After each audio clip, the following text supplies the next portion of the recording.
कैसे एक कंपनी की मोनोपोली सरकार को घुटनों पर ला देती है, और असली वजह तो आपको भी शॉक कर देगी। बच्चे से लेकर बूढ़े बुजुर्ग महिलाएं सभी परेशान हुए कि पायलट्स को राहत मिल सके, किंतु इंडिगो ने इन सभी नियमों को ताक पर रख दिया। एयरफेयर्स अचानक से 3 गुना 4 गुना होने लगे। इन सबका जिम्मेदार कौन है? नमस्कार दोस्तों, मैं हूं नीलमित। आज बात करते हैं एक ऐसे विषय पर जो महत्वपूर्ण है और पिछले कुछ दिन से काफी चर्चा में भी है। जी हाँ, मैं बात कर रहा हूं किसी एक कंपनी की मोनोपोली की। कैसे एक कंपनी की मोनोपोली सरकार को घुटनों पर ला देती है। जी हाँ, मैं बात कर रहा हूं इंडिगो की।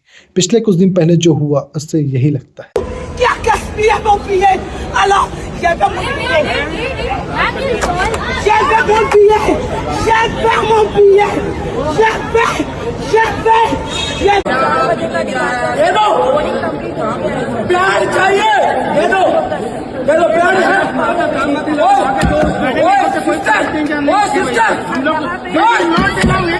और असली वजह तो आपको भी शॉक कर देगी। देश के एयरपोर्ट्स को केओस जोन में बदल दिया।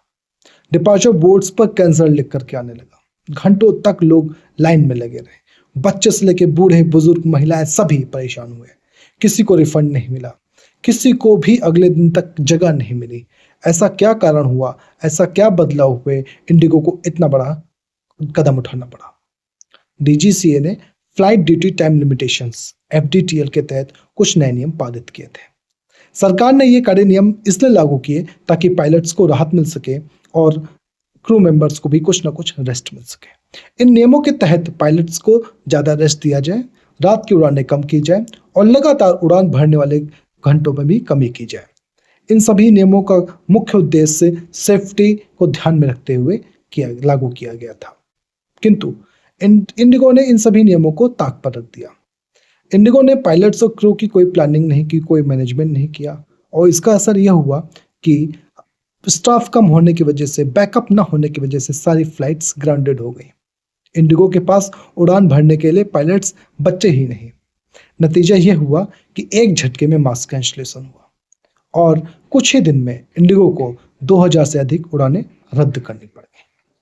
अचानक से सारी फ्लाइटें ग्राउंडेड हो गई। कई शहरों में तो 30 से 40% तक की उड़ानें रद्द हो गई। एयरफेयर्स अचानक से 3 गुना 4 गुना होने लगे, मानो कमाने का एक नया मौका मिल गया। बढ़ते केओस को देखते हुए सिविल एविएशन मिनिस्ट्री को दखल देना पड़ा। इंडिगो के सीईओ के साथ एक बैठक की और उस बैठक में तय हुआ एयरलाइंस को 10% का शेड्यूल काटने का आदेश दिया गया।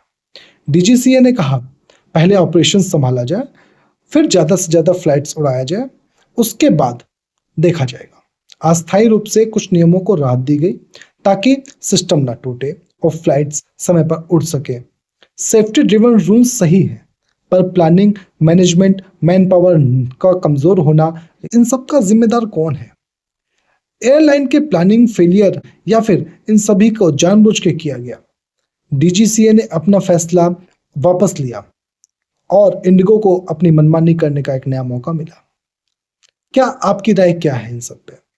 प्लीज कमेंट करके जरूर बताएं। और हाँ, don't forget to like, share and subscribe. जय हिंद।